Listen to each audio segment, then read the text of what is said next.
और दुनिया के इतिहास में आज तक कहीं पर मजहब के आधार पर बंटवारा नहीं हुआ था, सिर्फ हिंदुस्तान में। राहुल गांधी एंड कंपनी कांग्रेस की, कांग्रेस आपको एक बार 1947 फिर से रिपीट करेगी भारत में, और कांग्रेस एक देश जो है जिस तरह 1947 में बंटवारा किया था मजहब के आधार पर, हम आपको फिर से एक देश दिला। तो कॉन्स्पिरेसी चल रही है। राहुल गांधी तो खुद मंचों से भी एक बार नहीं सैकड़ों बार कह चुके हैं कि अगर मोदी आया जीतकर तो देश में आग लगा देंगे। उधर ममता बनर्जी कह रही हैं कि अगर बीजेपी के अनुसार चले देश में, हाल में एक कौम ऐसा है जो मेरे इशारे पर काम करता है और मैं एक सेकंड में, वो बार बार कह रही है, एक सेकंड में पूरा खेल समाप्त कर देंगे। कहते भाई हमको क्या लेना देना, हम तो ईरान के बच्चे हैं, हमारे पेट में जो बच्चे पल रहे हैं वो भी ईरानी पैदा होंगे। पाकिस्तानी यहाँ पर 50,000 से ज्यादा जो है पाकिस्तानी बच्चे पैदा हो गए, ये मालूम है। मुर्गी जो यहाँ की है वो जो है यहाँ दे रही है, अब ईरानियन अंडा लेकर घूम रही है। एक जहरीली मानसिकता से आप रहेंगे, आप एक ऐसे मनोदशा में घूम रहे हैं, या बचपन से लेकर आपके 24/7/365 आपके दिमाग में सिर्फ जो है एक ही बात घुसा दिया जाए, ये कुरान कहता है वही ठीक है। जो पीएचडी भी किए हुए हैं, साइंटिस्ट भी हैं, चाहे किसी भी बड़े पद ओहदे पर भी बैठे हुए हैं, तो वो कहते हैं कि जो कुरान कहता है मैं उसी के अनुसार चलूंगा। ये अपने एक जो इस्लामिक कुकून जो इन्होंने रचा है, उसी कुकून से बाहर कभी नहीं निकलते हैं। हनुमान चालीसा और ना उत्तर प्रदेश बाबा के राज में भी मना हो गया। दिल्ली हो, उत्तम नगर हो, या बिहार हो, झारखंड हो, पंजाब हो, नॉर्थ ईस्ट हो, या राजस्थान में भी महिलाओं पर हथौड़ा से वार किया, फरसा से वार किया, कि जो है वहां की बहन बेटियों को लूटने का कोशिश किया। पूरे भारत में, रादर से कि पूरे दुनिया में जो है ये एक ही जहरीली मनोदशा से पीड़ित है। जब इनको जरूरत पड़ती है तब भारत का संविधान याद आता है। दोस्तों, अभी मैं सुप्रीम कोर्ट में हूं और हमारे सामने यहाँ के सबसे फेमस और प्रसिद्ध, ये कहिए कि जो है दिल के सांप है और हमारे बड़े भाई समान है, और जो पकड़ रखते हैं, जो मुद्दा चल रहा है हमारा अभी उत्तम नगर का और गाजियाबाद का, तो उसके बारे में हम जानना चाहेंगे कि जो है ये हो क्यों रहा है। सर, उत्तम नगर की कल की जो है आपकी इंटरव्यू लोग देख रहे हैं, उनको ये बताएं कि एक मुद्दा छूटा नहीं और ये गाजियाबाद में भी हिंदू परिवार को पीटने की खबर आ रही है। देखिए, ये पूरे जो देश में जो है ये मनोदशा फैलाया जा रहा है विपक्षियों के द्वारा, और ये जो भारत में अगर आपको एक और 1947 रिपीट करना है, मेरा 1947 में जो देश का बंटवारा हुआ था, मुसलमानों ने जो मजहबी आधार पर हिंदुओं को कहा कि मुसलमानों का जो है खान पान, रहन सहन, इबादत, हर चीज अलग है हिंदुओं से, तो हम हिंदुओं के साथ नहीं रह सकते, फिर भी रह गए जबरदस्ती। और इसीलिए तो 2 गुना 3 गुना जमीन इसी आधार पर लिया, पाकिस्तान बनाया, बांग्लादेश बनाया, सारे रिसोर्सेज लिए, पैसा लिए, सब कुछ लेने के बाद जो है अब उनको पूरा जो जितना पॉपुलेशन था उस आधार पर उनको उतना जमीन मिला पाकिस्तान और बांग्लादेश का, उनको जाना चाहिए था। लेकिन अब लेने के बाद जो है कुछ चले गए, कुछ यहीं रह गए। अब यहाँ रह गए तो वो जो मल्टीप्लाई कर दिए, इनका तो पूरी दुनिया में जो इनकी जो एक बात चल रही है, आप देखिए कि जो एक देश से 56 देश जो इन्होंने बनाया, तो इसी तरह बनाते हैं ये। जहां जाते हैं धर्म परिवर्तन के द्वारा लव जिहाद करो, जमीन जिहाद करो, और उससे बच्चे ज्यादा से ज्यादा पॉपुलेशन जिहाद करो, पैदा कर जो है वहाँ की कंट्री पर जो है वहाँ के जो सिस्टम है उसको बदलने की बात करो, वहाँ पर शरिया लॉ लागू करने की बात करो, वहाँ के संविधान में दी गई जो बातें हैं उसके खिलाफ बात करो। देखिए, सवाल ये है कि आप एक जहरीली मानसिकता से आप रहेंगे, आप एक ऐसे मनोदशा में घूम रहे हैं, या बचपन से लेकर आपके 24/7/365 आपके दिमाग में सिर्फ जो है एक ही बात घुसा दिया जाए कि यही ठीक है, बाकी सब गलत है,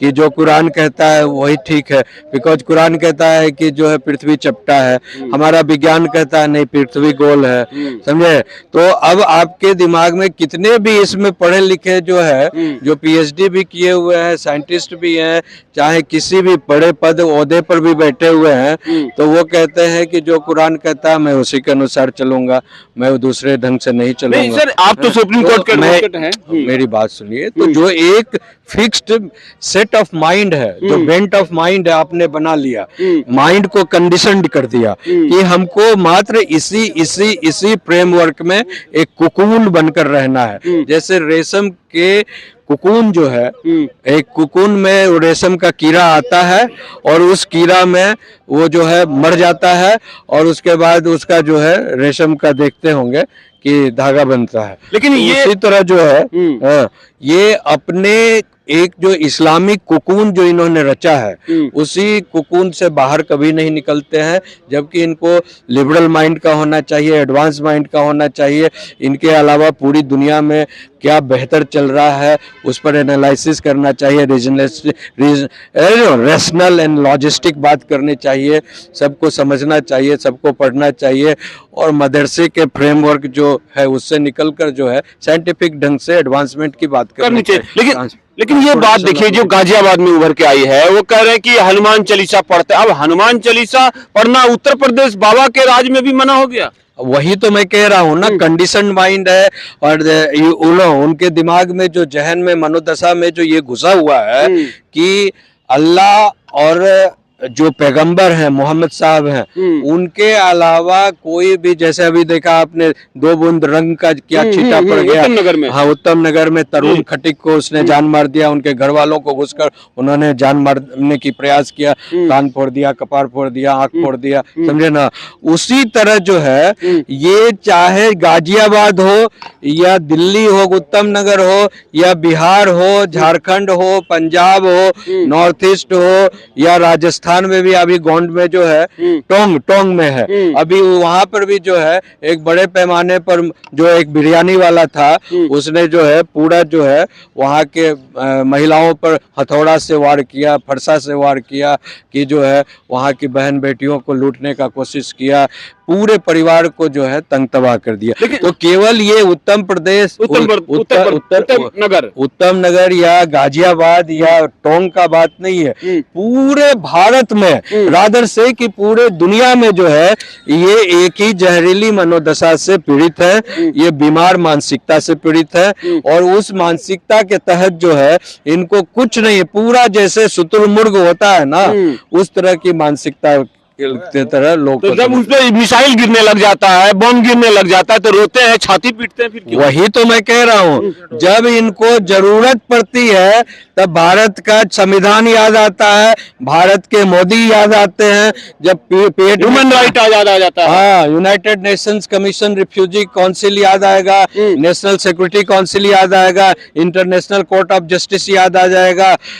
सुप्रीम कोर्ट याद आ जाएगा, सारे कोर्ट, संविधान, this that they will remember, repeat. अंतिम सवाल है, ये बताइए, but when they are doing in reality कि उनको उनकी ड्यूटीज क्या है देश के प्रति, उनकी जो है व्यवहारिकता में उनको क्या करना चाहिए, देश के प्रति सम्मान का, संस्कृति, आर्थिक, राजनीतिक, सामाजिक और जो हमारा डिप्लोमेटिक रिलेशन क्या होना चाहिए, ये सब कहते भाई हमको क्या लेना देना, हम तो ईरान के बच्चे हैं, हमारे पेट में जो बच्चे पल रहे हैं वो भी ईरानी पैदा होंगे, हमारे जो पाकिस्तान से रिलेशन अच्छा है, हमारे पाकिस्तानी यहाँ पर 50,000 से ज्यादा जो है पाकिस्तानी बच्चे पैदा हो गए, ये मालूम है ना। तो यहाँ अंडा जो है, मुर्गी जो यहाँ की है वो जो है यहाँ दे रही है, अब ईरानियन अंडा लेकर घूम रही है। जो मजहब के आधार पर 1947 में जो है बंटवारा हो गया और दुनिया के इतिहास में आज तक कहीं पर मजहब के आधार पर बंटवारा नहीं हुआ था, सिर्फ हिंदुस्तान में। ये तो और एक देश कह रहे हैं, कुछ लोग कह रहे हैं, और तो मैं कह रहा हूँ राहुल गांधी एंड कंपनी कांग्रेस की मस्जिदों में, मदरसों में और इनके जितने भी फिरका परस्त लोग घूम रहे हैं सबके द्वारा संदेश भेज रहे हैं कि आप किसी भी ओबीसी या दिस डैट के चक्कर में मुसलमान नहीं पड़ो। कांग्रेस आपको एक बार 1947 फिर से रिपीट करेगी भारत में, और कांग्रेस एक देश जो है जिस तरह 1947 में बंटवारा किया था मजहब के आधार पर, हम आपको फिर से एक देश दिला देंगे। हम लोग खत्म हो जाएंगे फिर हिंदुस्तान से, वही खत्म हो जाएगा ना। वही तो कॉन्स्पायरेसी चल रही है। राहुल गांधी तो खुद मंचों से भी एक बार नहीं सैकड़ों बार कह चुके हैं हाँ, कि अगर मोदी आया जीत कर तो देश में आग लगा देंगे। उधर ममता बनर्जी कह रही हैं कि अगर बीजेपी के अनुसार चले देश में, वो अभी हाल में बयान है, आप देख लीजिए, बंगला में बोल रही हैं वो कह रही हैं कि अगर मेरी बात को नहीं माना गया, अगर बीजेपी के अनुसार यहाँ के हिंदू चलेंगे तो यहाँ बंगाल में, वेस्ट बंगाल में एक कौम ऐसा है जो मेरे इशारे पर काम करता है और मैं 1 सेकंड में, वो बार बार कर रही है, 1 सेकंड में ओवैसी का तो भाई अकबरुद्दीन कहता था 15 मिनट का ना, या ममता बनर्जी कह रही हैं हम 1 सेकंड में पूरा खेल समाप्त कर अब तो देंगे। सीमांचल अलग बनने जा रहा है, क्या करेंगे ममता बनर्जी? वही तो मैं कह रहा हूँ ना कि सीमांचल की बात छोड़ दीजिए, यहाँ मनोदशा की बात छोड़ कहती है। इलाज क्या है इसका? इसका इलाज है कि इस तरह के एक जो है नेशनल इंटरेस्ट में लॉ बने कि इस तरह की, चाहे वो बड़ा नेता हो या एक कोई नागरिक हो जो इस देश का है, इस तरह के जो देशद्रोही वक्तव्य दे रहा वो बंद है हो। या यहाँ के संस्कृति के खिलाफ बोल रहा है, यहाँ के धर्म निष्ठा के खिलाफ बोल रहा है, समझे ना, तो उन तमाम लोगों को सबसे पहले सिटीजनशिप कैंसिल करो, देश निकालो, उल्टा लटकाओ उल्टा टांगो। उल्टा नाटो, उल्टा लटकाओ, उल्टा टांगो, तो ये इलाज है दोस्तों। अब सोच लीजिए आपको करना क्या है।